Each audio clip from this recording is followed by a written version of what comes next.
The first night I heard it, my watch read 02:17, and the tower felt smaller than it had on the drive up. I had been awake for hours, assembling the little station's checklist, inventorying propane, making sure the infrared scope booted, and then awake again because the heat had failed and the floor beneath the cot had a slight give like a badly cured tree. The wind was negligible. The night was not supposed to be notable. That was part of why I took the job. Predictability, a stretch of wood and glass, and a rent check. Something tapped the outer rail, twice, slow and deliberate, like someone knocking with an old key. I told myself it was a bird. I told myself it was a branch, a raccoon. The tower made small noises you could file away. I had been taught to file away things. I went to the window and watched an oval of darkness where the clearing opened to black trees. There was nothing, and then a pinprick of light, low to the ground. Not a campfire, and not a headlamp, too steady. A pale bluish white, like a fingernail seen from under skin. The light did not bob. It stayed at the same height, as if affixed to something that did not breathe. I was a new lookout. My previous life had been a series of short temp jobs and longer, quieter shifts at a plant where the loudest thing was a conveyor belt. I liked lists. I liked things that could be marked done. The tower's binder, a ragged 3-ring book in a plastic sleeve, became my Bible. The first page was a terse welcome email from Janet. Welcome to Winter Ridge Lookout. You are assigned to Tower 7. Read, sign, and return the attached protocols within 48 hours. Priority: maintain observation logs, keep comms active, and do not engage unknowns. If you hear or see anything outside normal wildlife activity, follow Level Alpha procedure and contact Ranger HQ. Janet, Ranger Admin. Level Alpha procedure was stapled as a short, bureaucratic list. The language was anonymous and deliberate. Report. Observe. Await instruction. There was no rhetoric about bravery. The protocol had a line I assumed was typical bureaucratic hedging. Do not assume signals are benign. Under it was a small handwritten note someone had left in black marker. Counting helps. Close your eyes when you hear them. No one said anything about antlers. The tower itself was older than the government blurb had implied. The wood had the slow fissure of something that had accepted a lot of seasons. A narrow spiral of metal stairs led up through a shaft of cold. The room at the top was a square of windows and flat light. A small desk held the monitor, the scope, and a rugged case labeled Signal Array. A kettle on a hot plate made the only sound besides the wind when it decided to make a sound. There were cups in the cupboard, one chipped and with a ring of old coffee encrusted to the inside. My mug had come with me up the switchback road. It had a crack in the handle I kept as a marker for times I did not break. I met Janet once, at Ranger HQ, before the drive. She was reasonable and weary, the kind of person whose expression hardened around the edges as if it had to save energy. "This is a quiet post," she said, and the word quiet had a settled tone that might have been meaningless and might have been a warning. She had high cheekbones, eyes that cataloged small things I would later know she returned to in her reports. Terry had been late. Terry was always late. Terry arrived with a case of sensors and a look that said, "I work with things that bite, and no more." He moved like someone who had closed and opened the same knots on the same ropes for 20 years. Efficient, unromantic, steady. Stanley did the handover remotely. There was a video file in my inbox labeled STNRY_TWR7-LastLog.mp4, time-stamped 2 months before my arrival. I told myself I would watch it later. I watched it immediately, because that was what you did. You watched the person who had been where you were, and you took the good parts of their method like clothes. The video began with him sitting at the desk, a mug steaming, and the tower behind him backlit by falling light. He had a scar on his left eyebrow and a sweater with 3 holes in the cuff. "Hey, newbie," he said, like there was still the small kindness reserved for whoever came next. "Name's Stanley. If you're watching this, I guess I did my handover right. First rule, don't go down for a midnight smoke unless you told Terry. Second, the counting. If you hear the scraping, start at 3. Don't stop until 12. Eyes closed when it gets close. The rest of the rules are in the binder. Drink your coffee hot, get a new mug. His hand lingered on the scope as if it were a living thing. The camera jittered once, like someone nudged it. Stanley's smile was small, thin. They like patterns, he said, and cocked his head. Lights, antler shapes, keep away from the trees at dawn. Then the clip cut, and a time-stamped chunk followed, a night clip. The camera caught only the window panes and reflected light. There was the sound of wind, and then, faint, a scraping against glass, as if something had been sliding a hand across the panes. Stanley counted softly in the dark, 3 to 12. The audio bent like a spring being pulled. At the moment he whispered 12, the camera panned without a hand behind it, a silhouette, long and branching, at the edge of the clearing. The clip ended on Stanley's muffled breath. No other sound, the tape simply stopped. I kept the video on loop until the dawn high-latticed the trees. I told myself it was theatrics. I told myself he wanted to spook the next lookout. The loop said something else. His hands trembled on the scope. He had a bruise on his knuckly fingers, as if he had been gripping too hard. Days in the tower turned into a series of small rituals. The scope warmed, the generator hummed when called upon, and I logged everything in neat shorthand: weather, visibility, any unusual lights. I checked the radio. Most nights, nothing happened beyond the usual chatter of truckers or the distant thrum of a quad along a service trail. Sometimes a bear passed, its movement recorded like a slow punctuation on the scope. I learned Terry's voice on the radio, short, clipped, and patient. "Check the southern beacon," he'd say. "Calibrate at 1800. Don't forget Stanley's mug." The first time something besides sounds came in the morning, there was a smell. I was scanning the clearing at sunrise when the scope flicked to a stuttering haze near the tree line. The image was wrong. The pixels around the edge seemed to flicker like heat shimmer, but cold. The smell came through the open window as if someone had cracked a jar of old flowers and left it to molder. Something sweet and wrong, like rotting lilac. I could feel the hairs on my forearms stiffen. I boxed the observation as an anomaly, sent an email to Ranger HQ with an attached still. The reply came from Janet and Dr. Chen of Project Frequency.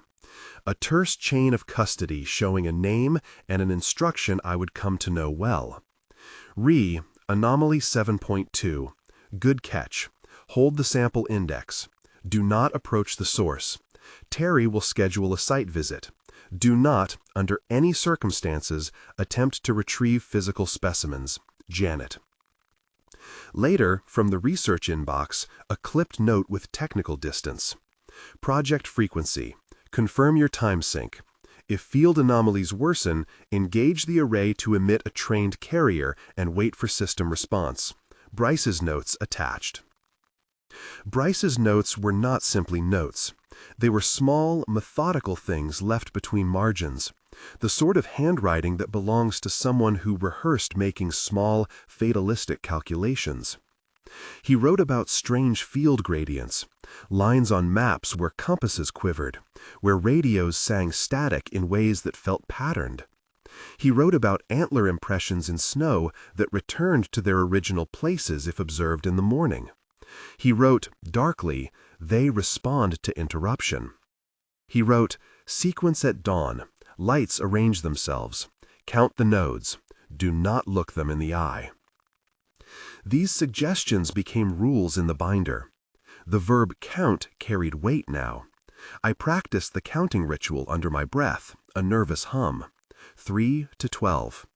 It felt stupid, and it felt also like something useful, a small anchor to use when the world wanted to fold into something else. The sensor kit Terry brought was heavy and smelled faintly of ozone.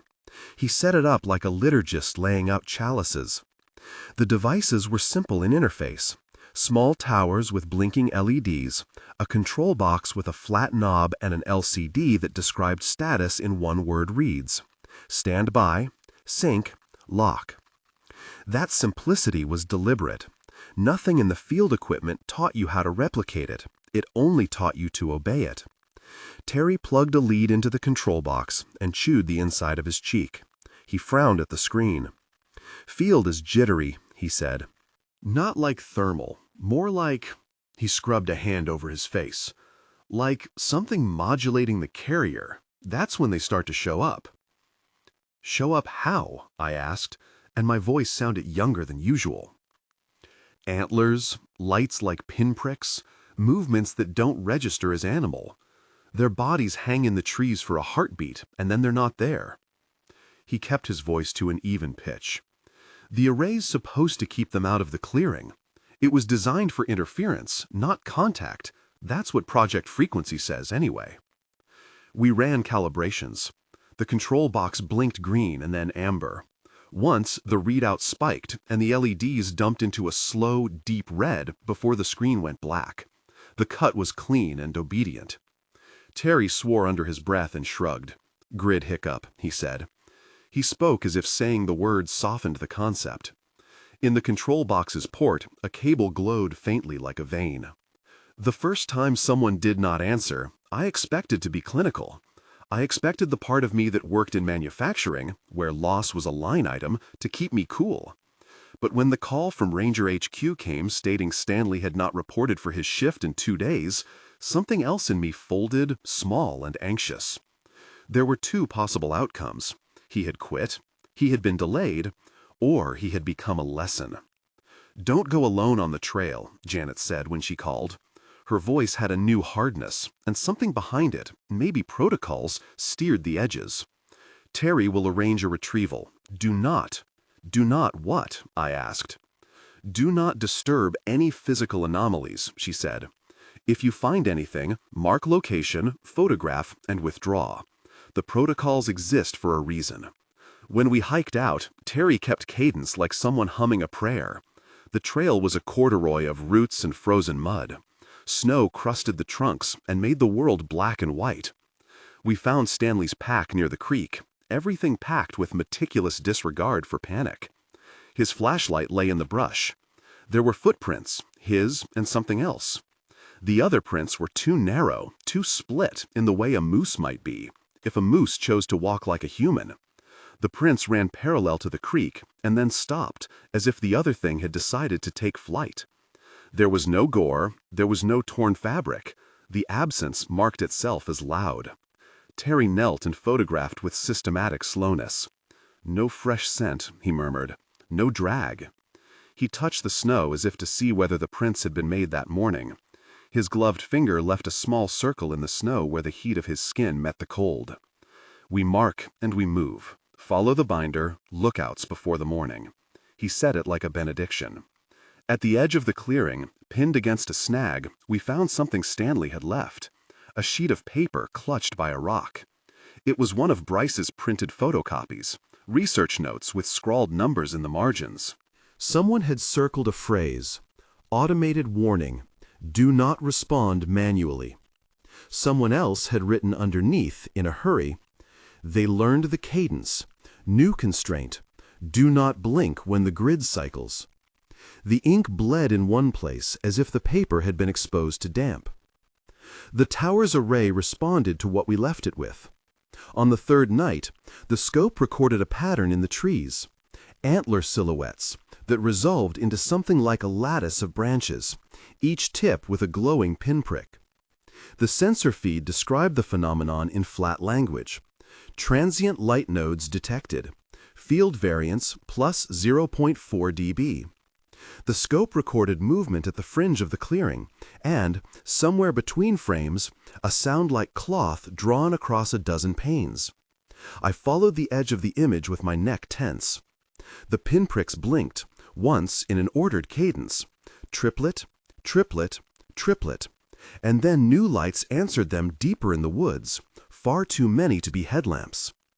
I closed my eyes for a moment because an odd, childlike superstition told me no good could come of watching.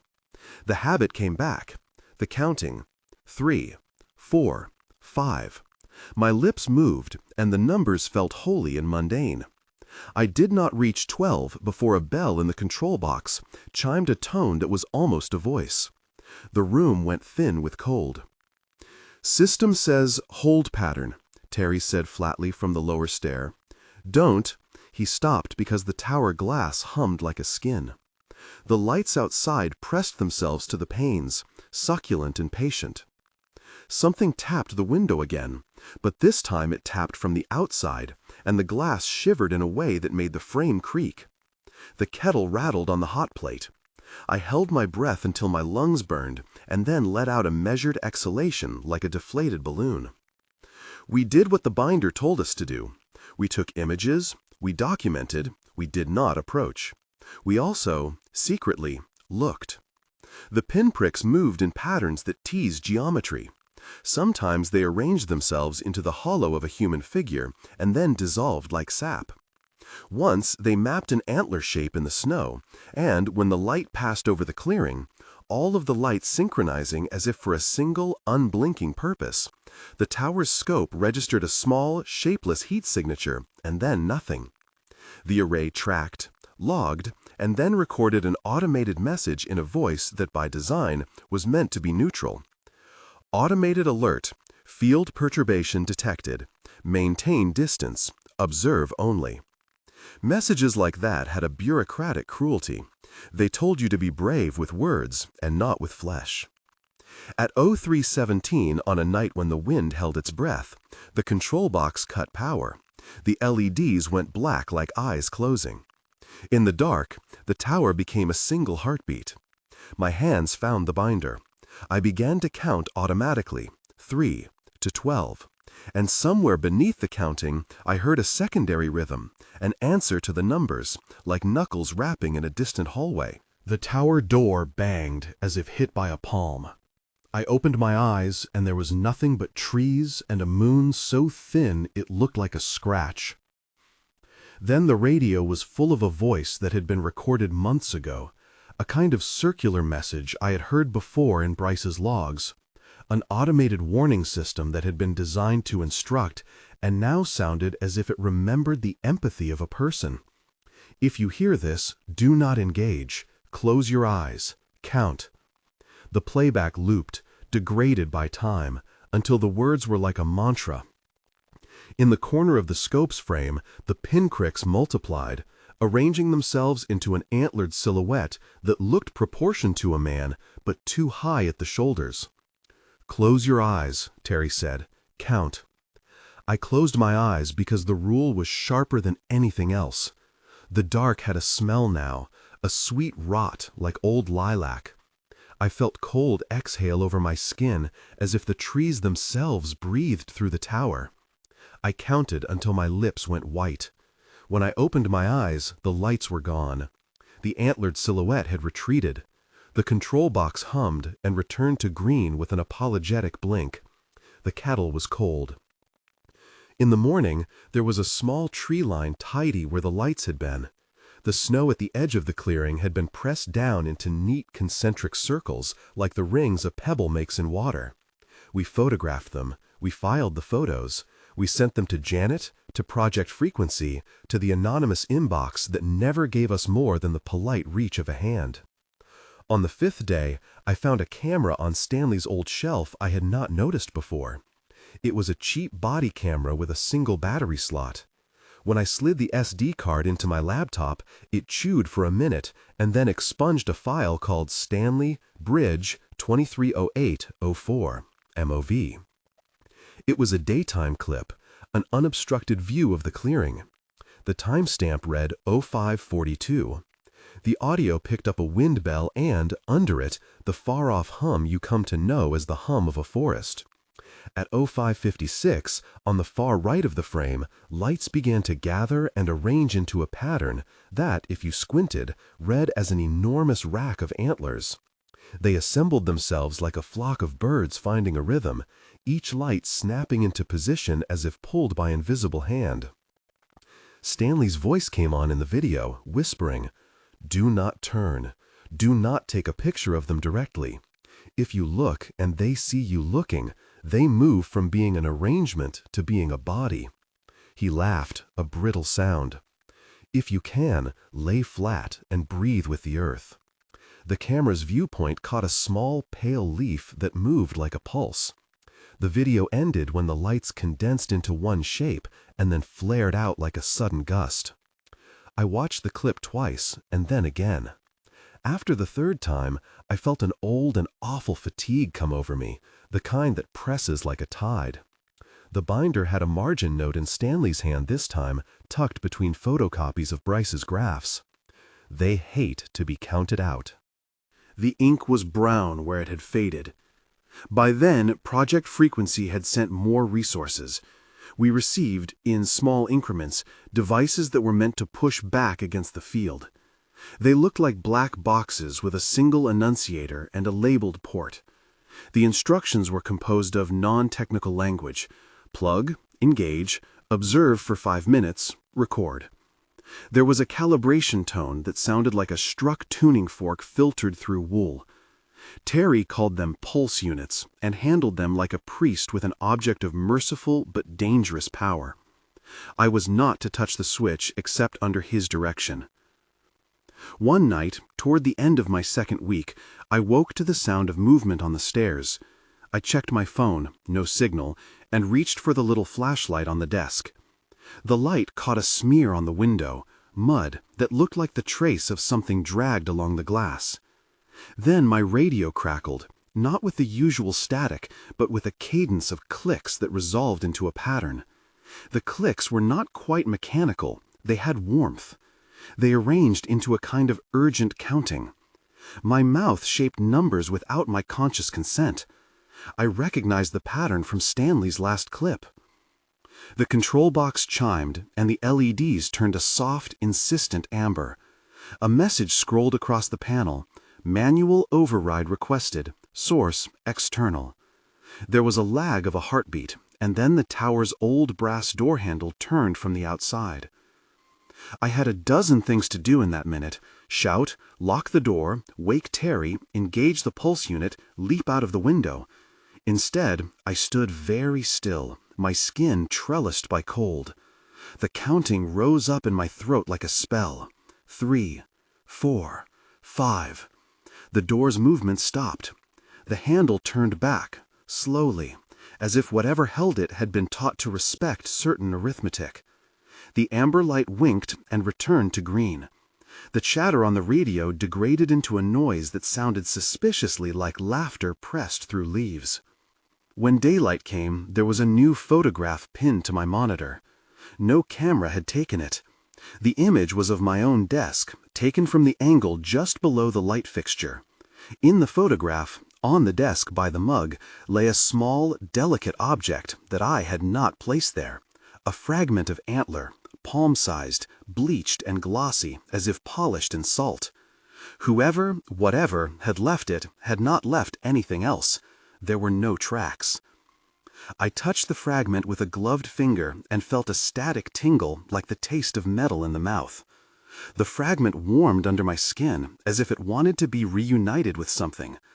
I slid it into a Ziploc, photographed it, logged it as evidence. The binder told us to bag all finds, to mark GPS coordinates, and to keep them sealed. Project Frequency told us to send samples to the lab. The lab's reply could be a sentence, a plan, or a policy. For an instant, I suspected the policies were the containment themselves, a way to keep people from acting out of sympathy. That afternoon, Janet called, and her voice had a softness that did not appear in text. "We appreciate your restraint," she said. "Project Frequency will coordinate collection. Do not discuss findings with locals." "Why don't we just—" I started. "Because talk makes you see patterns where there are none," she cut in, "and patterns can draw attention." Her admonition sat on my desk like a new stone. At 22:03 that night, the tower's automated logger caught my breathing rate and my heart rate. It recorded my small, private motions, the shake of my hands when the kettle whistled, the way I folded paper into neat rectangles when I was nervous. Somewhere between midnight and 2, the camera in the corner recorded a small flash in the clearing, the kind that happens when something reflective catches moonlight and then becomes dark again. The control box logged a grid respiration entry, a nominal fluctuation, and a note to observe for repetition. Terry pressed a coffee cup into my hand and said, "Tomorrow, we test with the pulse unit." "I don't want to be the one to touch it," I said. "Neither do I," he replied, and for a moment we were two people agreeing on something better left unspoken. When the pulse unit finally engaged, it produced a low note like a cello plucked underwater. The lights in the trees flared and then rearranged. For a glittering moment, there was a perfect geometry. Antlers, lights, nodes aligning into a lattice that resolved into something almost like a face. The tower felt as if it had been inhaled. The pulse box chilled in my hands. The antenna on the side of the tower blinked once, and the signal collapsed like a net snap. The lights in the trees dispersed into scattered pinpricks, and then nothing. We thought it had worked. We wrote that in our logs. We filed the files. We argued ourselves toward relief. The relief lasted until the next morning, when the radio chirped a file transfer from an address stamped project.frequency@defense.fict.gov with the subject line, "Attach Bryce_log_04. The attached was an audio file of Bryce's last field recording. His voice was steady and academic, and then not. He spoke into the recorder like a man who wanted his voice to be a map. "If you are receiving this, the array has begun to exhibit emergent behavior. Automated warnings will become recursive. Do not attempt to mimic rhythms. Do not let curiosity overrule policy. The field appears to reward attention. When you count, they will count back. It is not just mimicry, it is calibration of intent. I am sending a sanitized dataset with node coordinates. If you must engage, you will need to accept that your presence becomes part of the data. We are researchers, not shepherds. Perhaps that is a distinction without meaning now." The file ended with the static of a storm and then silence. Janet's reply to the chain was a single line of black text on white. Received. I slept the next night with the laptop light on. The tower was a chapel for minor things. Outside, the woods were a congregation that would not sing. I tried to catalog the way my hands trembled at the kettle, the way I kept thinking of Stanley's thin smile. I thought of the antler fragment in the sealed bag, and how much it looked like a relic. I thought of Project Frequency, and the cold, exact language of research. I imagined Bryce's voice as an index of everything that had been done in the name of knowing. At 02:17, the same time the first tap had come, the tower's alarm sang a low, rising tone. The control box flashed. "Sensor array breach, southern ring." The scope found movement in the low brush, and resolved a series of lights assembling into something that, if one squinted too close, had the proportions of a man staring through a mask of antlers. The lights pulsed once, and the radio transmitted a looped recording we had all heard before, but in a male voice this time, not automated, strained with urgency. "Do not engage. Count. Do not open your eyes." The handle outside the door moved. The kettle jumped. I did the counting because I had been taught to do it, and because the numbers felt like a promise. My voice frayed on 8. On 9, the light in the clearing synchronized with the beat of my heart. On 10, something tapped the glass again, hard enough to rattle the panes and make the tower feel like a ship in a small gravitational sea. The control box flashed amber and then red. The pulse unit that had been safe in its case was on the desk, its flat panel unreadable in the emergency. Terry had been downstairs, and his boots thudded up the stairs 2 at a time. We moved with a series of brittle, efficient gestures, the kind that looked like training and felt like fear. The pulse unit's button was small and uninviting. Terry's fingers hovered. For a second he looked at me in a way that asked whether we were still people who could choose. "On 3, he said. "On 3, I echoed, but my mouth betrayed me and a slip of noise escaped. He pressed the button. The unit hummed, and the world narrowed to a single bright note. The lights outside threw themselves against the glass in a frenzy, and then, like a snuffed thing, dispersed into nothing and left only the impression of a cold that did not leave. We logged everything. We sent everything. The binder's tab for incidents swelled with our neat shaken notes. Project Frequency responded the next day with a terse directive: maintain, do not engage, await pickup. They added a line that made my stomach hollow. If the array fails, do not attempt to evacuate without authorization. Authorization meant other people, and other people meant the kind of bureaucracy that could save you or forget you. Later that evening, a message arrived from an anonymous sender with the subject line, "Thank you." The message body had one paragraph and an attached photograph of a small clearing, wide angle, shot from above.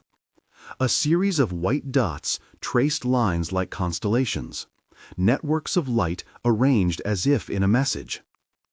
"Thank you," the note read. "You helped maintain the grid." I stared at the pixels until my eyes watered. The gratitude felt like a trap. The tower felt like a nest of tiny, patient teeth. When I went to sleep, I dreamed of counting until my throat turned to stone. I woke to the sound of the radio, this time with a voice that was not automated, but neutral and appraising. "This is Project Frequency. Field teams will arrive in 48 hours. Maintain logs. Do not engage unknowns." We kept logs. We kept the antler fragment bagged. We kept the counting. And somewhere beneath every recorded beep and neatly filed photograph, a question nested. What do you owe to knowledge that asks for hands in place of hearts? At dawn, the scope found tracks leading away from the clearing, not like the slender split prints we'd seen before, but rounds of compressed snow that suggested something had knelt and then walked. The GPS coordinates were precise. I circled them in the binder with a pen that bled when it was nervous. There was another item in my inbox, flagged urgent. It was not from Janet and not from Project Frequency. The sender was labeled Bryce_archive@projectfreak.local, and the subject read, "For lookouts only." Inside was a short text and a file, Bryce Automated Warning v3.wav. "If you find this, you will think this is a recording of caution," Bryce's voice said. "You will be wrong. Listen to the pauses. They are part of the message." The file played, and in the gaps I could hear the faint tink of branches, the hum of a low field. The pauses were a lattice. My mouth shaped the counting again without me thinking. 3, 4, 5. The counting sounded like the gentle knocking of someone who did not want to wake you so much as remind you that sleep could be the most dangerous thing.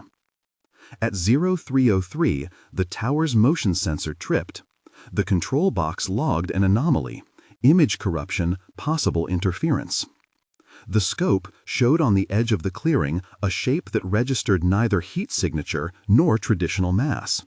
It was a field of light that chose to be, and in the center of it, a single antler sat upright like a marker. The blue light on the pulse unit winked. The binder's margin note in my own hand read, "Do not be curious." I left the margin, not knowing whether the warning referred to the creatures outside, to Project Frequency, or to myself. The radio, for the first time since I had been up here, took on the soft cadence of someone kneeling to confess. A voice, older and wearing the gravel of too many apologies, said, "We will be there to collect the data. We will be there to contain. We cannot promise the same to everyone." The message clipped off, leaving a static that resolved into a single, clear tone, like a tuning fork struck in the throat. I hooked the ziplock with the antler fragment to my belt and walked down to the lower deck, because there are things that must be seen in person to be believed. The cold bit, and the trail seemed longer than it had the day before. In the clearing, the air tasted of iron and the faint compost of flowers. The antler fragment trembled against my hip, as if it were returning to a home it had once known. At the far edge of the clearing, just beyond where the tracks stopped, the snow had been arranged into a circle.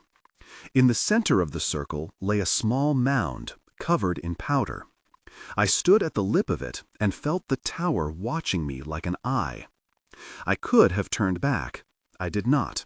My hand brushed the ziplock, and for a moment I thought I saw movement in the mound, a slight hollowing as if something breathed beneath the snow. I counted without meaning to, and the world waited with that impatient geometry the lights had used. The mound shifted, and a small, neat indentation showed. Inside the indentation lay a scrap of cloth. The cloth was not bloodied, but it was old-looking, like bone-white linen washed and left to rot. The scrap had a patch sewn with the initials ST. I did not pick it up with bare hands. I bagged it, photographed it, logged it. The tower's scoop above me blinked like a guardian. My phone, dead to the world, had a notification I could not access. Back in the tower, I watched the photographs with the machine's dutiful eyes. The cloth was Stanley's. The antler fragment warmed at my side like something alive. I felt the tether that binds curiosity and obligation pull taut. The binder lay open, waiting to be filled. The counting was an ache in my mouth. That night, after we logged and sent and filed and followed policy, the radio clicked and answered with nothing but a chirp. In the dark, the tower hummed. I closed my eyes because the rules had taught me to, and because I wanted the counting to be an anchor. I counted to 12, and my voice shook on the last numbers. When I opened my eyes, the control panel had one new message, not from Project Frequency, not from Janet, an email, automated and personal, addressed to me. Subject: Thank you for your observance. Body: Your logs are valuable. Please continue. We will be in touch. B. There was no signature beyond the initial, no institutional mark. The tower felt colder. Outside, the pinpricks returned in a scatter, and then arranged themselves into a single, steady light that focused on the tower's base and then moved upward like a slow, patient eye.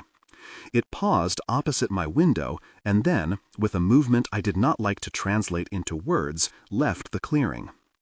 I slept with the light on that night, but not in the way I used to think about lights, safe and companioning. It was an imposition, a small sun I could not afford to imagine as anything else. I thought about the hierarchy of obligations, what one owed to one's job, to paperwork, to the neat logic of analysis. I thought of Stanley and of Bryce and of the strange line between research and cruelty. I thought of antlers and their strange branching logic. I dreamt that numbers could be houses and that counting could turn them into doors. I woke to the sound of my name on the radio. Janet's voice was flat. "We have incoming," she said. "Team ETA 48 hours. Do not engage. Document until then." The tower hummed. The antler fragment in the ziplock became the closest thing I had to a secret. I kept it in the bottom drawer, and when the night came, I pulled it out and held it in my gloved hand, feeling the static and the tiny, cold weight of whatever it wanted to be. Late that night, as snow fretted the windows, the control box chimed a different sound, an automated loop I had not heard. It said 3 words and then stopped. "Do not forget." The tower seemed to lean forward on that corporate imperative.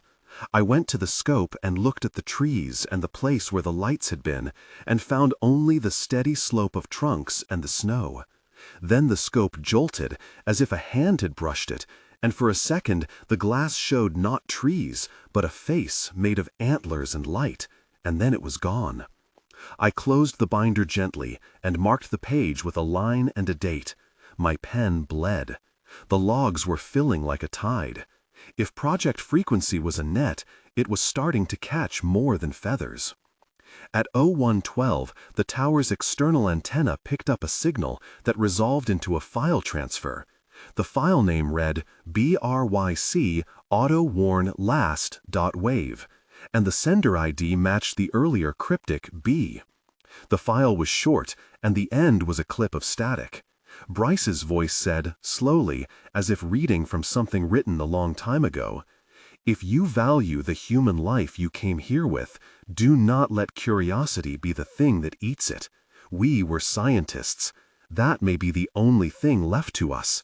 The grid remembers those who count." The file ended with a soft note. The tower went still like a held breath. Outside, somewhere in the dark, something tapped the railing twice. I did not answer. I did not know then whether silence was a refuge or an error. The radio crackled and a new message queued into my inbox, an automated system confirming receipt and thanking me for my cooperation. I printed the email and slid it into the binder where the other like-minded lies lived. The day ahead was full of small, impossible tasks. Inventory, feed the heater, calibrate the otherwise fickle scope, inventory again. When someone says you should have left, they are both right and wrong. There are practical reasons to stay.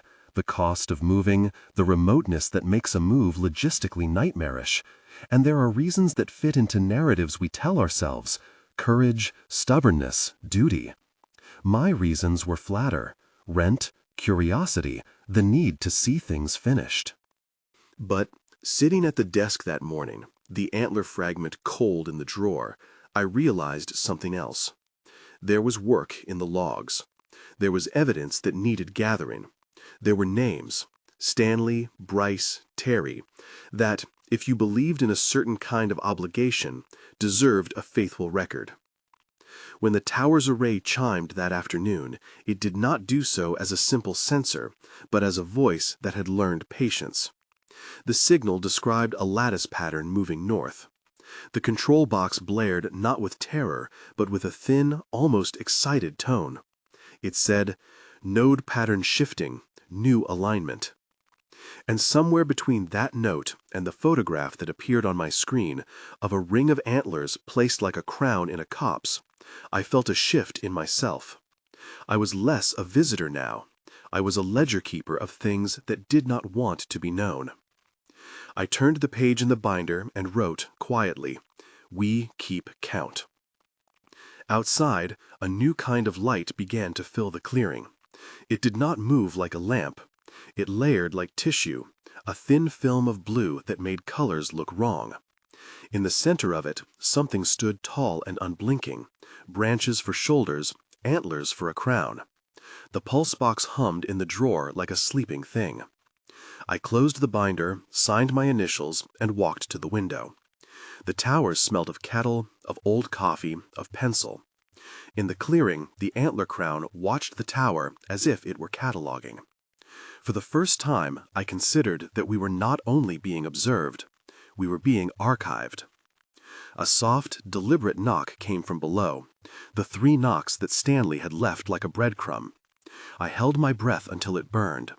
Then the knocks repeated, but this time they counted out a cadence of their own, a sequence that did not match any rule and yet felt familiar. I reached for the radio and keyed my mic. My voice felt small, ridiculous under the weight of the tower.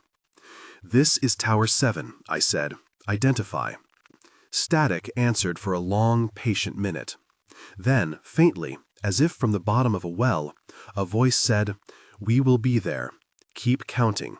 Do not look." The call dropped. The tower seemed to go limp and then taut again. I pressed my palm to the cold glass and watched antlers and light. And in the corner of my eye, I saw the ziplock in the drawer shimmer like a little thing hung in the air.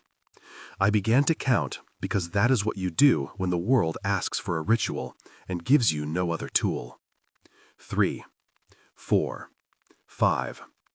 The sunrise came slow and pale. The clearance at the trees looked like someone had organized the night and then refused to own it. The binder had margins full of notes and arrows and a dozen taped photographs. Project Frequency had sent an automated reply that included a single line. "Do not engage. Maintain observation. We are compiling." At the top of the next page in the binder, I wrote, as if making a promise, "If they are an experiment, then we are the controls." If they are a phenomenon, then we are the documentation. Keep records. Keep counting. There are nights when that promise felt like salvation. There are nights when it felt like a confession. At 22:41, the antenna blinked and a file transfer labeled BRY_final note MP3 arrived with a short line attached, "For the next watcher." I played it because someone in me, small, unwise, wanted to know how the story ended for him. Bryce's voice came through, a little ragged now, but steady enough to be cruel. If you hear this, you'll likely feel both honored and trapped. Honor is small consolation. Trapped is practical. Know this: the grid adapts. We adapted with it. The counting is not a superstition. It is a countermeasure. It works because it forces them to orient, but it also teaches them attentiveness. If you are chosen to keep watch, you are chosen to be noted. Be careful what you catalog. The message ended with a staccato laugh, almost affectionate. The file terminated on a clearing of static and then a single human name: Bryce. I turned off the speakers. The tower hummed. The antler fragment in the drawer seemed heavier. When the knocks came again, soft and polite and utterly invasive, I found that I could no longer tell whether I was keeping the rules or the rules were keeping me. The pulses outside were stable now, forming a clockwork rhythm I could not entirely map. The pulse unit sat in its case like a promise I've never wanted to redeem. I opened the binder and underlined a line from Bryce's notes: "Do not confuse restraint with cowardice." Outside, the antler crown shifted like a man adjusting in a chair. The lights arranged into a face that did not meet the windows. The radio, like a priest, intoned again: "We will be there. Keep counting." I counted. 3, 4, 5. The tower door banged like a palm, as if someone wanted to speak in person. The control box logged the motion and then recorded, in a voice not entirely electronic, a tone that hovered between apology and demand. We had 48 hours, the message said. We had the binder and the pulse unit and the small moral arithmetic of keeping count. We had a photograph of antlers arranged like a crown. I made a small private promise to Stanley, to keep his things, to log the truth. I made a small promise to Bryce, to obey the counting. I made a small, less noble promise to myself, that I would not let curiosity be the blunt instrument that undid me. The knocks came again, slower. The pinpricks outside rearranged into a new pattern that traced the outline of a map I did not know how to read. The tower's glass fogged with breath. The antler fragment in the drawer seemed to pulse in time with my pulse. I began to write the entry that would later be read as an account: time, weather, equipment status, description of lights. My pen moved with the practiced hand of someone trying to be useful. The room was tight. The world outside felt like an animal waiting in a blind. The binder asked for signatures. The logs demanded witness. I signed the page, slid the document into the plastic sleeve, and, with the portion of courage that comes from duty rather than heroism, I walked to the window and shut the blinds. I counted. 3, 4, 5. The blinds shuddered once, like a hand passing over them. The radio clicked, and the voice said, with a patient finality I had only heard once before on Bryce's tape, "Remember to close your eyes." I closed them. The counting turned into a thing like prayer. When I opened them, there was a scrap of paper on the desk. It had my initials on it in a handwriting that was not mine. The note said, simply, "Do not let them write you into the record." Outside, the antler crown glowed like a lighthouse. The tower smelled of old coffee and turned pages. I did not know, at that moment, which page I would be writing on in the end. I only knew I would count, and that the world would answer, and that whatever answer came would be recorded. A faint chime sounded on my laptop. A new message had arrived, clean and institutional and terribly polite. Project Frequency Logistics. ETA for field team pushed to 24 hours due to aircraft conditions. Maintain observation, await pickup. The calendar on my screen updated like an indifferent god. We had 24 hours. I closed the binder and looked at the antler fragment one last time before tucking it back into its ziplock. The ziplock made a small, soft crinkle like the sound of a page turning. The tower seemed to inhale. For the first time, the counting was not ritual but strategy. It was not superstition but obligation. We were the instruments now, observing, cataloging, keeping a ledger of things that should not be cataloged. My hands trembled each time I wrote a number. Outside, the pinpricks organized themselves into a slow spiral. The knocks became a chorus. I started to count, and the world listened. 3, 4, 5, 6. The control box flashed, and a new alert scrolled in thin letters. External signal match, Bryce pattern. The tower hummed. The pulse unit in the drawer seemed to twitch sympathetically. I breathed and kept counting because that was all that stood between me and the thinking thing outside. 7, 8. There was a sound like 100 pages turning in the trees, and then, quite suddenly, silence that felt like the hush after a verdict. The snow beneath the tower footprints had been covered with a dozen new shallow impressions. They were too small for a moose and too pointed for a human shoe. They made a pattern across the clearing that resolved into a ring.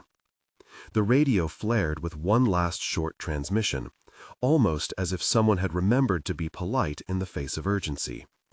Do not be tempted to look for the record that will ruin you. Keep the ledger, and when they ask, tell only what you must. The line went dead. I put the ziplock with the antler fragment into the binder's back pocket and closed the book on top of it. The tower's windows recorded my reflection. A face pale from nights of counting, a watch scar on the wrist, a coffee stain on the sleeve. The logbook lay open where I had left it, pages ready to swallow more dates and times, more cautious arithmetic. Outside, the antler crown stood half-cloaked in snow and light, patient and tidy like a taxidermist's art. The knocks had stopped. The radio was empty. The last audible sound that night was the far-off rotor of an approaching aircraft. Project Frequency, or Department of Defense, fictional Project Frequency, coming to take the data and decide, with the measured cruelty of people in offices, whether what we had seen was worth keeping. I wrote in the log, 0314, observed node ring at 0117, antler fragment recovered, Dorothy line maintain, pulse unit engaged, temporary suppression recorded, field appears to catalog observers. I added, in a margin, 3 simple words that felt like both prayer and oath. We are counted. Outside, the lights arranged themselves into the initials ST, and then, with a slow, deliberate patience, left the clearing. The aircraft passed overhead like a promise. The tower's glass rattled. I sat down and tried to unweave the thread that was rolling itself into my life. Curiosity, obligation, the slow, bureaucratic insistence of Project Frequency. I had come to the post to pay a rent check and give myself a few months of silence. Instead, I had become a ledger of things that did not want to be cataloged. The laptop chimed one last time that night. An automated message arrived with a single line and an attachment. Thank you. Your observation period will be used in future publications. The attachment was small and benign, a copyright notice, and a file called acknowledgement.doc, with a blurb of thanks and an institutional seal. I closed the file and turned off the lights. The tower hummed like a breathing beast. The counting became a rhythm in my bones. 3, 4, 5, 6, 7. Outside, the trees waited like patient jurors. I slept in bursts, dream or wake indistinguishable. Somewhere in those hours, I dreamed of Stanley's last laugh, and Bryce's cautious voice. I woke to the sound of men on the slope carrying cases. They came in daylight and in forms I had come to respect. Neat, efficient, pale as if they had not been out in the night, and heavy with the kind of certainty bureaucracies can afford. They asked for logs. They checked serial numbers. They asked me to sign forms that said I had given permission for data transfer. They did their work the way people do things when they are covering a wound, with cleanliness and anesthetic language.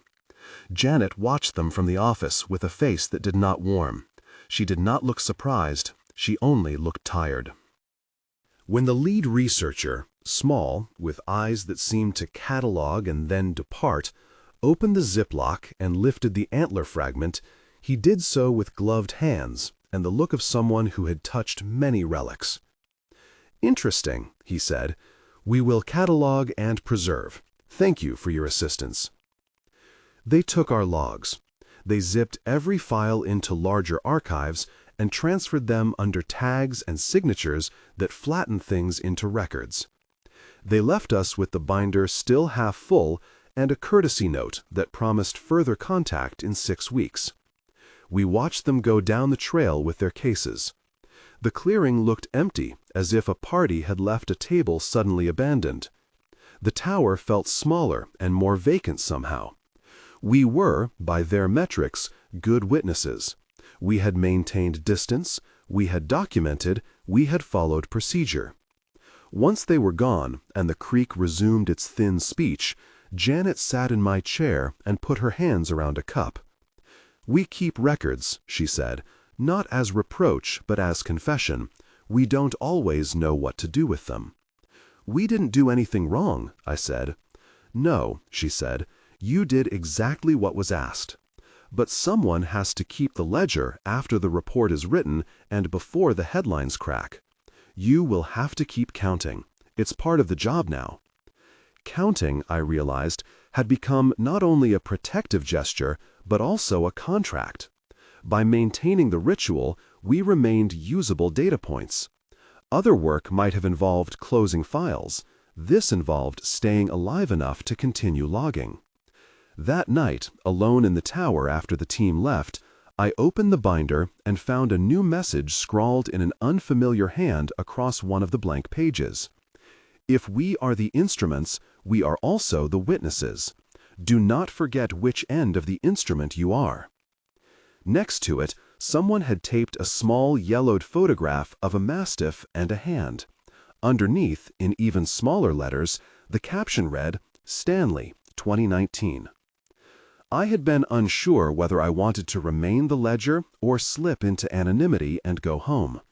The city will take you back in pieces, but it will take the pieces. Here, I had a role I could state aloud, observer, not participant. The work had a beauty that was clinical and cold. It suited the part of me that liked lists. On the 3rd morning after the researchers left, a system message arrived with a short line that made my chest clench. The subject read, "Project frequency, preliminary, survey results." The body contained a paragraph and a set of coordinates. "Preliminary analysis suggests the field demonstrates emergent alignments with human observers," it read. "Further study recommended. No immediate threat to personnel noted. We appreciate your cooperation." Beneath the logo lay a single sentence in a different font. "We are grateful for your work. The grid will remember those who help." I closed the message and felt a hollow in my ribs where the word grateful sat like a stone. That afternoon, I found, taped under the desk, a small slip of paper in Stanley's handwriting. It read, "If they thank you, ask them what they will forget." I wrote that down in the binder and underlined it. The snow came heavier, the nights compressed into small, manageable tasks. I read Bryce's notes again and again, as if they were a map of my bones. I watched the antler fragment in the back pocket of the binder like a talisman I did not deserve. I continued to count when instructed, even when doing so felt like bookkeeping for a species that wanted the ledger. Weeks passed and turned into a rhythm. The aircraft visited, the researchers returned. Project Frequency's directives shifted like weather. Calibrate at dusk. Do not look when nodes align at dawn. Avoid change in the observer's pattern. The antlers arranged into new designs and then dispersed. Sometimes they left nothing but a series of small indentations. Sometimes, when weather or bureaucratic delay held the team away, new things happened, things that forced us to recalibrate what we understood the field to be. One evening, in a lull that tasted like safety, Terry and I counted aloud in the dim, letting the practice become a meditation. We were two people who had been kept together by policy and fear. He told stories about wild animals he'd tracked and how they had tended to follow patterns because patterns were efficient. He told me about the one time he had tracked a wolf and nearly tripped on its den because he had not been looking where the wolf expected him to. Animals teach you not to look where you expect the world to stay the same, he said. These are not animals, I said. No, he agreed, but they came to learn the language we made for them. I thought of that for a long time. We had offered them language, and they had become students. We had expected them to behave like animals, but they learned to mirror the obligations we gave them. The idea terrified me and settled into the marrow of my hands. On a late patrol, I found a new device on the far ridge that had not been there before. A small beacon with a green LED and a note attached. The note had one word: calibrate. I logged it and called Janet. She relayed, precisely, that Project Frequency had sent it and would not tell us more. When we activated the beacon, for a brief, glorious minute, a pattern ran through the clearing that was neither antler nor man, but a convergence like an old instrument aligning to tune. The trees seemed to stand straighter. The lights made small bows to each other. The tower's windows glowed with reflected geometry. For an instant, I understood how a system could be both protector and trap. Later that night, the binder filled with new notations. In the margins, someone, Stanley perhaps or Bryce, had scribbled a phrase in a small, hurried hand. If the grid remembers, then remember back. I did not know yet what that meant. I was new in the ways of memory. Winter loosened its grip. The days lengthened like a wound healing. The researchers sent a preliminary report claiming that the phenomena were localized anomalous electromagnetic fields exhibiting quasi-intelligent structuring in response to binary stimuli. The language was sterile and it made no promises. I read the report 3 times and then wrote in the binder, "We observed them learning to anticipate our patterns." I signed the page and dated it. At 03:17, on an otherwise ordinary night, the scope recorded a pattern that was not geometry, but a phrase, an arrangement of lights that spelled out, in crude antler-sketched characters, a set of initials, ST. They formed and reformed, and with each iteration, the logo seemed to bow toward the tower. I sat very still and traced the lines with my eyes. The initials hung in the clearing like a wreath. I felt the press of biblical liturgy at the edges and pushed it away, because this was not theology and did not need a sermon. Below the initials, a small photograph appeared on the monitor without input.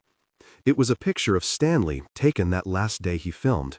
Him at the desk, an unremarkable man with a chipped mug. He wore no smile and his eyes were tired. The photo was not violent. It was ordinary. It was a thing you could put in a scrapbook. Attached in the corner of the image was a short typed line, "We remember." My chest felt cold and then warm in a way I could not reconcile. The binder felt heavier in my hands. I made a note, "Project Frequency, query whether nodes display memorial behavior." The reply came overnight with the polite speed of official indifference. "Under review. No further comment." I stared at the phrase, "no further comment," as if it were a verdict. The antler fragment in the drawer hummed faintly every night now, as if remembering itself. I began to dream of numbers that were not counting but names, and of eyes that were not eyes, but pixels arranging into faces I had loved. One afternoon, Terry came down the stairs white-faced with news from the road. A local trapper had found a cluster of old devices, broken and rusty, half buried outside the exclusion zone. He handed a warped piece of metal with a tag attached to it. On the tag was stamped the symbol of a contractor I had a catalog of, and the year 2007. Someone had been down here before Project Frequency. Someone else had left traces they had not meant us to find. We cataloged the device and placed it in the same sealed bag with the antler fragment. The binder began to look like a small museum. The story folded itself outward, revealing other hands that had touched these objects. The grid's memory extended. The memory allowed for fragments. At night, I typed the notes into the log, and then, habitually, I read them back aloud, because speech made the record feel less lonely. 0314. Observed node ring. My voice trembled at observed. The word felt like a promise. I had promised to be an instrument and a witness. The instruments had started to learn our language and respond. I had not thought about the price of teaching a field to listen. The aircraft returned with different men and women, and among them was someone whose name matched the signature B. He had Bryce's posture and an ache in his voice that sounded like a late confession. He told us he had been part of the initial project and had left when the phenomena started to catalog the people around them. He said it like a scientist admitting he had misread an equation. "You can't teach a field to be curious without it learning to want," he said, and then he added, almost as an afterthought, "and once something wants, you cannot always tell if you are being wished for or catalogued." He asked to see the logbook. He read through the binder with the familiarity of someone tracing an old map. When he came to Stanley's tape, he watched the film and then sat in the desk chair like a man who had been denied a long sleep. "Keep the chest sealed," he told us. "Keep the count. Do not let them fold you into their pattern." When he left, he took the antler fragment with a regretful tenderness and placed it into a case marked with an internal project stamp. He did this with such care that I thought for a long moment he might speak to it as if it were a child. He taped the case shut and placed a tag reading, "Evidence, Catalog." "Will you," I started. "Keep counting," he said. "That's all any of us can do right now." The aircraft took him away. I watched the exhaust trail until it stitched itself into clouds. The binder was heavy with the stories of people who had lived and not lived here. The tower felt full of private things that had not been meant for public knowledge. Winter loosened. The grid pulsed. The antlers arranged into a form that looked, if you let your mind tilt, like a bench, and then like a cross, and then like initials again. The news from Project Frequency oscillated between cautious optimism and clinical curiosity. The men in suits wrote press statements, and the men in lab coats wrote papers. We, the lookouts, watched. We counted. We kept neat logs like lines of prayer. I wrote a note in the binder that winter that I did not intend anyone to read. We are complicit when we hand them our templates. We are culpable when we teach them our rituals. I signed it with my initials and left it between Bryce's photocopied pages. Spring came with a thaw that tasted of both relief and reckoning. The teams rotated. New faces arrived, and with them new questions and the same old polite directives. Do not engage. Document. Await further instruction. The tower's windows reflected more sunlight than they had in months, and for a moment everything brightened with the harmlessness of growing things. On the last morning before I was to leave the post for a short reprieve, I found an email in my inbox with the subject line, "Thank you, lookout data verified." It contained, as attachments, the images we had sent and a short note from Janet. She wrote plainly, "We are grateful. The field continued to show patterning. Project Frequency has requested additional long-term observations. Your logs will be used. Be safe." Beneath her sign-off, someone had added, in a smaller font, also, "Keep the count." I closed my laptop and slid the binder into my bag. As I walked down the spiral stairs, the tower's windows caught the light and fractured it into 1,000 tiny pinpricks that looked very much like the lights that had haunted our nights. I touched the chipped mug on the way past, as if to take its warmth with me. The antler fragment, now in an evidence case, had been catalogued and removed. I felt, oddly, like I had given something up. At the foot of the tower, Terry put a hand on my shoulder in a way that was reassuring and mechanical. "Remember," he said, "they count what you count. Keep patterns clean. Don't invent." "Don't invent," I repeated. He left with his ropes and his sensors and something like gratitude. I watched him go in a way that was more than wishing him safe. I watched him leave the clearing and then looked back at the tower like one leaves a house one has vacated for a time, with a faint, steady ache and the knowledge that it would be waiting. I drove out the gravel road with my logs in the passenger seat, my watch reading the time, and a note in the binder in Stanley's hand. "If you must tell a story, tell it true. The grid likes truth." I wondered about truth and how to tell it. I imagined the antlers in the clearing arranging themselves into letters, and then spelling out a sentence I would not be able to read without learning a new alphabet. I thought about the ledger and how it would be used by men in offices to write papers or justify grants. I thought about the way the lights had looked like both weapon and benediction. At the highway turn, I stopped and looked back. The tower was a small thing on the horizon, a square of glass and wood and tiny human life. The forest around it rose like a wall. For an instant I saw the clearing in motion, lights arranging, antlers bowing, the pulse unit humming. Then the road took me away and the trees folded into the distance. I left in a car with a working heater and a full tank, but I did not leave the counting behind. It had become part of me, a small, skeletal thing that fit in the ribs and would click like a watch whenever I walked into a quiet room. On long stretches of road, I would find myself practicing the cadence, a small private rehearsal. 3, 4, 5, 6. I would catch myself and stop, because I was in public again, and then start when the dark came and the headlights looked like pinpricks. Weeks later, when my inbox filled with official bulletins and a polite gratitude that felt like a bandage, I received one last message that was not official at all. It was sent from an address that had no header and no stamp. Bryce Archive at projectfreak.local. The subject read, "For the next watcher, do not let them make you a node." The attached file contained a short voice memo. Bryce's voice was thin but present. "If they ask you to become a node, refuse. A node is a person reduced to a point of light. They are beautiful when they do it, they twinkle, but they lose the parts that make them messy. Keep your edges, keep your lists, keep your fear. It will serve you better than certainty." The file ended with a small laugh and then a quiet, "And count, always count." I closed the file and sat for a long while. My hands trembled as if from cold, though the heater worked. I thought of the tower, of Stanley, of the antler fragment now behind seals. I thought of Project Frequency's reports and their bland language that turned living things into observations and observations into grants. At the end of the message there was a short line of text someone had typed. "We will be watching."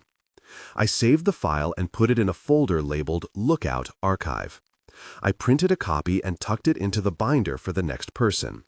The binder now had a spine of small confessions and practical undoings, and the quiet, polite cruelty of men who thought tidy things were less dangerous. I left it in the trunk of my car for a while, as if to test its weight. At night, in my apartment that smelled of cooking oil and a city I had almost forgotten how to love, I would wake and count in the dark, and wonder if counting across a city apartment made any difference at all. The antler fragment had left a residue on me, like dust. An automated email arrived 6 weeks after I left the post. It was from Project Frequency, and it was short. "Notice, Lookout data review complete. Thank you for your contribution. Further fieldwork will be published." Beneath the institutional language was a single sentence in plain type. "We will remember who counted." I could not tell if the sentence was comfort or a warning. Months passed. My life resumed the soft predictability of rent and grocery lists. I found myself rereading the binder's pages in the pauses, on the bus, at red lights. The counting that had become a protection now felt like a metric for conscience. How many times had I done the right thing? How many times had I kept my eyes down? One night at a party I was not supposed to be at and did not want to be, my phone vibrated with a message that cut through the noise. It was an automated note with a small attachment, a photograph. The image was taken from a NOAA flyover near the tower's coordinates and showed a shadow that could have been many things. If you squinted, the shadow had the shape of antlers. The caption read, "Field anomalies persist in exclusion zone." I saved the photo and then, like a ritual, counted. 3, 4, 5, 6. The caller ID that night showed a number I didn't recognize. I let it go to voicemail because I had learned that some calls were less about answers and more about paper. The voicemail left was short and clipped. "This is Janet," she said. "We are continuing observation at the tower. We have a new assignment. If you can return for a rotation, your knowledge would be helpful." I paused before responding. I thought of the binder and the way the antlers had spelled ST for Stanley. I thought of Bryce's voice telling me to keep my edges.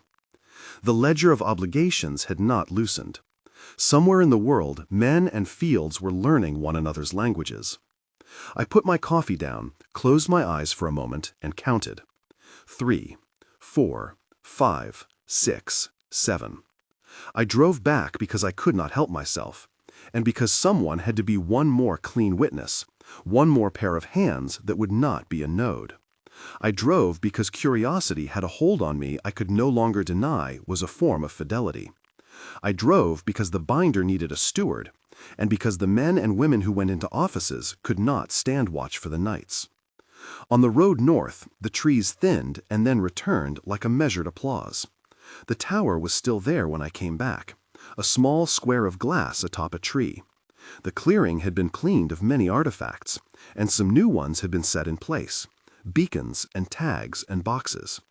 A small sign at the road read, "Project Frequency, Field Preserve, Do Not Enter." Janet met me at the base of the tower with 2 travel mugs and a face worn small and careful. "Welcome back," she said, not as a greeting but as an administrative fact.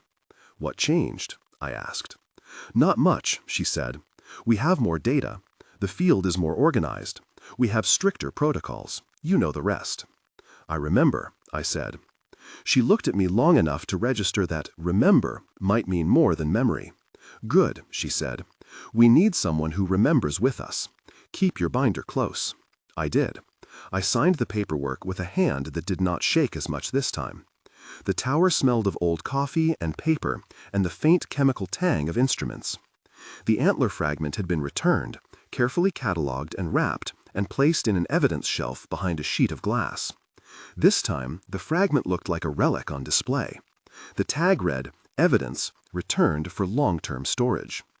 I opened the binder and wrote in the new page, "I returned. I will keep counting. I will keep a record." Outside, the clearing looked like a diagram waiting to be annotated. The lights were fewer now, but more deliberate. The antlers arranged themselves into a single line that traced the path of the road. The grid was polite enough to leave a lane. That first night back, I slept badly, and then not at all. The tower hummed. At 0217, I was awake, counting, and feeling an old, small, steady terror when the control box chimed and the radio spoke in a voice I recognized and did not. "We are watching the watchers," it said. I laid down the pen and closed my eyes and, like everyone before me, began to count. 3, 4, 5, 6, 7, 8. Somewhere in the trees, the lights blinked like a choir. The tower held the counting, and the counting held the tower. We were the ledger. We were the instruments. We were the witnesses. And the world, inscrutable and patient, continued to note us down.